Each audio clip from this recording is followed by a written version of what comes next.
Hi, my name is Arlin, and my research is about functional analysis of polyQ genes by examining spatial co-expression across the human brain.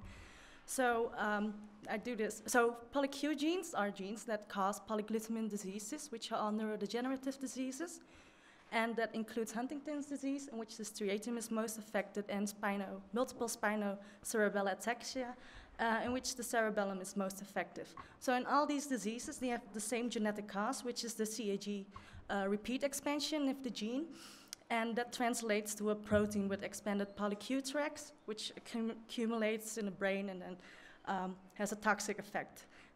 So this table shows the 9 polyQ genes that I'm examining, and they all have their own causative gene and also their own pathogenic range. So for an individual that has a number of CAG repeats in the pathogenic range, they will definitely get the disease. So next to the fact that all these diseases share similar genetic causes, they also have similar phenotypes, and of which the most prominent one is that the CAG repeat size is inversely associated with the age of onset.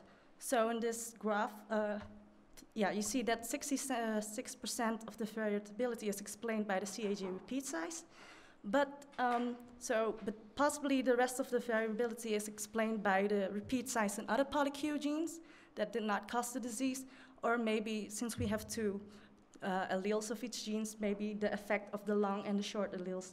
So there are studies that examined this, and they found that other polyQ genes, that their repeat size also has an effect on the age at onset. And what I'm curious about is whether these associations can be linked to gene co-expression. So I'm using the Allen Human Brain Atlas, which is of 6 healthy donors. And from that, we can look at co-expression in a spatial sense, so whether they have similar expression patterns across the brain regions.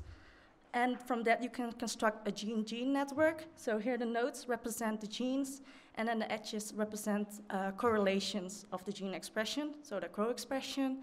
And what you see is for each polyQ gene, which are the larger nodes, I selected 25 most correlated genes, which here form the clusters. And so this is for the whole brain, in which I used all samples, but you can do the same thing for certain brain structures to observe the co-expression patterns for structures that we're interested in. And that's it, and some people I want to thank.